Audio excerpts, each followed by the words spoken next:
রান্না করছে আলু দিয়ে, মোচার মধ্যে আলু দেবে নাকি আবার? অবশ্যই মোচার মধ্যে আলু দেবো, আলুটা আমি ভাজা ভাজা করে দিচ্ছি।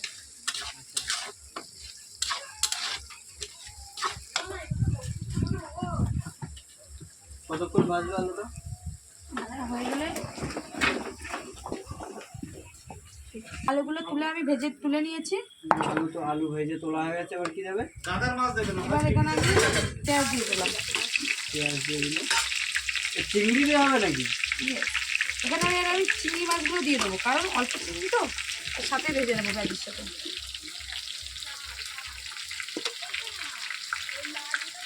দেখো আমরা চিংড়ি মাছ দিয়ে মোচা ঘন্ট রান্না করছি। আর একটা দিন একটা নতুন রেসিপি করবো, মোচার ডাল।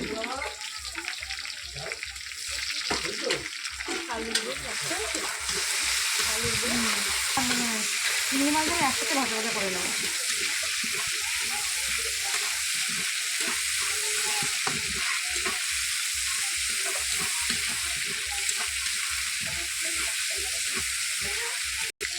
লঙ্কা দিয়ে দিলাম, দেবো আদা। যে মোচা খাবে সে খাসির মাংসের কথা ভুলে যাবে।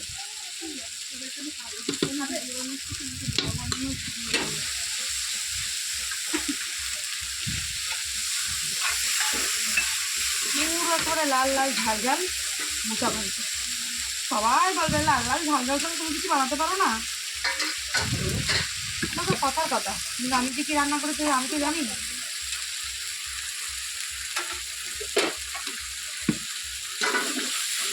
এত লাল লাগলেও ঝাল হবে না। ঝাল খাইছিলাম কালকে অভিকে রাখছি এরা একদম বেশ লাল। দাঁড়া আগে শোন, সেটা এই যে তোমাদের মোচা কাটার রেসিপিটা তো আমরা দেখিয়েছি কি করে মোচা কাটি। তো কোনো জলই নেই, একটু বলবি না পুরো কেনা যায়, সেই জন্য আমি একটু জল দিয়ে দিলাম।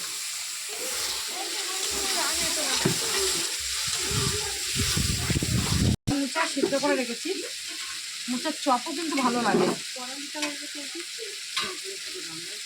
মোচাগুলো আমি দিয়ে দিলাম। খেতে যতটাই টেস্টি হোক না কেন, কিন্তু কাটতে ঝামেলা খুবই।